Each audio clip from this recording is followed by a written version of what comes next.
नमस्कार दोस्तों, हमारे पीछे अभी बिल्डिंग देख रहे हैं। ये कानपुर दक्षिण में 100 बेड का जो अस्पताल है, जो कि 2022 में इसका शिलान्यास हुआ था। 2022 में इसकी नींव रखी गई थी। 2024 तक ये बनकर तैयार हो गया, लेकिन अभी भी जो है इसका उद्घाटन नहीं किया गया, इसको चालू नहीं किया गया है। कानपुर दक्षिण में लगभग 25 लाख की आबादी है। आसपास के ज़िले हैं जो कनेक्ट हैं कानपुर दक्षिण से, ये घाटमपुर, हमीरपुर, औरैया, फतेहपुर, ये जो ज़िले हैं। ये जितना मरीज का लोड है, अभी जो है कानपुर के 3 प्रमुख अस्पताल हैं, काशीराम, हैलट और उर्सला। जो भी मरीज रहते हैं इधर के, वो उधर ही जा रहे हैं इलाज कराने के लिए। अगर मान लीजिए घाटमपुर का कोई मरीज बीमार होता है या कोई एक्सीडेंट किसी का हो जाए, अगर उसे इलाज कराने जाना हो तो घाटमपुर से चल के वो व्यक्ति हैलट, नौबस्ता का जाम, बारादेवी, किदवाई नगर होते हुए जाम की स्थिति से होते हुए हैलट पहुंचता है। कई बार ये होता है कि मरीज़ दम तोड़ देता है। उसी को राहत देने के लिए ये अस्पताल की नींव रखी गई और उसे बनाया गया, लेकिन अब तक चालू नहीं किया जा सका। 25 लाख की आबादी को इससे फ़ायदा होने वाला है। कई सरकार ने वादे किए, लेकिन जो है उन वादों में ये भी था, बताया ये भी गया कि मेट्रो जब बन रही थी कानपुर में, तो जब प्रधानमंत्री जी को मेट्रो का उद्घाटन करने आना था, तो ये मान लीजिए अप्रैल में ये कहा जाने लगा कि अस्पताल चालू हो जाएगा। कई समाचार पत्रों ने भी इसको जो है छापा कि ये जो है चालू हो जाएगा ये अस्पताल 100 बेड का, जनता को सीधी राहत मिलेगी, लेकिन फिर भी अस्पताल चालू नहीं हो सका। मेट्रो का सेकेंड फेज़ भी उद्घाटन कर दिया गया, लेकिन ये अस्पताल नहीं चालू किया जा सका। क्या कारण है जो कानपुर में ये अस्पताल अभी तक दक्षिण में चालू नहीं हो पाया? राजनेताओं की बात की जाए तो प्रदेश सरकार में मंत्री हैं प्रतिभा शुक्ला, इसी दक्षिण में रह रही हैं। प्रकाश पाल इसी दक्षिण में रह रहे हैं।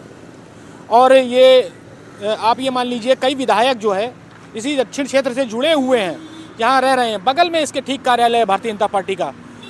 महीने में कई बार मीटिंग्स होती हैं, हर बार ये नेता इकट्ठा होते हैं, लेकिन इस ओर ध्यान बिल्कुल किसी का गया नहीं, या यूँ कह लें कोई अभी देखना नहीं चाहता, या यूँ कह लें कि चुनाव का इंतज़ार कर रहे हैं।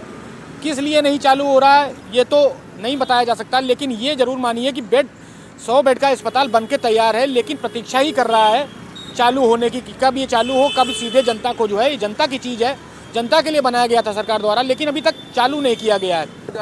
क्या नाम है आपका? सचिन।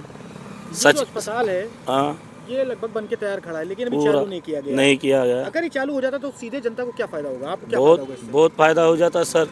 उतनी दूर जाने के बजाय हाईलाइट यहीं पे हमारा पूरा उपचार हो जाता, हमारा पूरा इलाज हो जाता, बाल बच्चों का हो जाता, किसी और गरीब का हो जाता। आए दिन सड़क पे यहाँ पे दुर्घटनाएं होते रहती है। एक आप आ जाओ 3-4 दिन के बाद देख लो, कहीं ना कहीं एक ना एक तो यहाँ पे लुढ़कता मिलेगा ही तुमको। ये बेचारा गरीब मर गया, यहाँ पे किसी ने उठाया नहीं। सीसीटीवी कैमरे फुटेज देख रहे हैं कि यहाँ पे किसने गाड़ी चढ़ाई थी, उस बेचारे को कुछ नहीं मिला। ये इसका भाई था, वो माँ वहाँ पे बैठी रहती है। रोहन नाम से। ये अस्पताल बन के तैयार खड़ा है, चालू हो जाता तो सीधे जनता को क्या फायदा होगा? बहुत फायदा होता है। हैलट नहीं जाता, आदमी उठना नहीं जाता। चालू कम से कम सरकार सुने, चालू करे, चालू नहीं हो पा रहा। मेट्रो चालू हो जाएगी 26 तारीख सुनने में आ रहा है, इसका तो कोई सुनने में नहीं आ रहा कब चालू। हमें सुनने में आया है कि जब तक मेट्रो का उद्घाटन होगा उसी दिन इसका उद्घाटन हो जाएगा। ये सुनने में आ रहा है, अभी आ रहा है सुनने में कि जब मेट्रो का उद्घाटन होगा उसी दिन इसका भी उद्घाटन होगा। मेट्रो का तो प्रथम चरण चालू हुआ, उसके बाद सेकंड फेज चालू हो गया, तब भी तो कहा जा रहा था कि अप्रैल में चालू हो जाएगा। नहीं, मेट्रो खाली सुनने में 26 तारीख मेट्रो चालू होगी, 26 तारीख हॉस्पिटल को सुनने में नहीं आ रहा।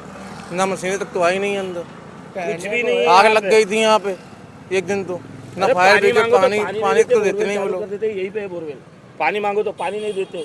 गोली दवाई कहाँ से फ्री में दे देंगे? अभय सिंह। सीधी कानपुर दक्षिण की जनता को राहत देने के लिए 25 लाख की आबादी को राहत देने के लिए अस्पताल 100 बेड का बनाया गया था। जी, बन के खड़ा है जी, चालू नहीं हुआ है जी। अगर चालू हो जाएगा तो क्या फायदा जनता को होगा? जनता को संपूर्ण फायदा होगा। जो इधर उधर भटक रहे हैं, इलाज के ना होने के कारण लोग मर जाते हैं, हैलट जाते जाते रास्ते में लोग मर जाते हैं। अगर जी हमारे पास की सुविधा चालू हो जाती है तो जनता ही बचेगी और साथ में आम दुर्घटना जो होती है वो भी बचेंगे। सबका लाभ सबका होगा। मेडिकल भी बन जाएंगे तुरंत, मेडिकल बन जाएंगे, सबका लाभ होगा और सबको सुविधा मिलेगी। उपचार ही बहुत ज़रूरी है। आदमी खाएगा कम, उपचार नहीं है तो मर जाएगा। उपचार बहुत ज़रूरी है। हमने लोगों से ही बात करी, लोगों ने बताया कि अगर ये चालू हो जाता है तो सीधा सीधा फ़ायदा होगा। 25 लाख का लोड है, अभी उन 3 अस्पतालों पे लगातार लोड चल रहा है। भाई हैलट अस्पताल पे पूरा लोड है, उधर काशीराम अस्पताल है, फतेहपुर का मरीज जो काशीराम अस्पताल आता है उधर लोड है, उर्सला जाता है। तो अगर ये खुल जाता है तो विश्व स्तरीय जो बताया गया था कि अच्छी इलाज, अच्छा जो है इक्विपमेंट्स के द्वारा इलाज होगा तो लोगों को सीधा फ़ायदा होगा। सीधे सीधे लोगों को अपना इलाज जो है, जो मध्यम वर्गीय हैं या गरीब तबका है, वो सीधे सीधे इलाज उसको मिलने लगेगा। लेकिन अभी तक इसको चालू नहीं किया गया है और लगातार जो है लोगों से बात की हमने, लोगों ने भी बताया कि इसको चालू पता नहीं क्यों नहीं कर रही है सरकार। हालांकि चालू हो जाए तो सीधा सीधा फ़ायदा हो जाएगा। अभी हम बीमार अगर पड़ते हैं तो सीधे हमें इलाज के लिए हैलट जाना पड़ रहा है, लंबी लंबी लाइनें लगती हैं, घंटों तक इंतज़ार करना पड़ता है, पूरा जाम झेल करके, कानपुर शहर का जाम झेल करके आदमी पहुंचता है वहां पर। लेकिन अभी और वो लाइन में लगता है, लाइन में लगने के बाद उसका नंबर आता है कहीं जा करके, पूरा दिन, एक यकीन मानिए सुबह 9 बजे से लेकर के अगर उसे इलाज अपना कराना है तो सुबह 9 बजे से लेकर शाम तक का वक्त लग जाता है। लेकिन अगर ये चालू हो जाता है तो सीधा फ़ायदा उसको मिलेगा। लेकिन चालू नहीं किया गया, क्यों नहीं किया गया, इसका कारण अभी नहीं पता चल पाया है। हमने कई बार नेताओं से भी बात करने की कोशिश की, लेकिन वो सीधा कोई आंसर कोई नेता देना चाह नहीं रहा है, कुछ बताना नहीं चाह रहा है। आखिर किस दिन का इंतज़ार है, किस घड़ी का इंतज़ार है, ये तो हमें नहीं पता। लेकिन यकीन मानिए दर्शकों, अगर ये चालू हो जाता है, और हमारी सीधी अपील आपसे ये भी है कि आप इस पर लगातार हमारे जो भी हमारी इस खबर को देखें, सब्सक्राइब हमारे चैनल को जरूर करें और शेयर जरूर करें, ताकि आम जनता तक ही पहुँचे। सीधे सीधे जनता के लिए अस्पताल बनाया गया था, जनता को समर्पित किया गया था, लेकिन किस बात का इंतजार सरकार कर रही है, ये चालू अब तक नहीं किया गया है। प्राइम लाइन इंडिया न्यूज़ आप देख रहे हैं, मैं दुर्गेश अवस्थी।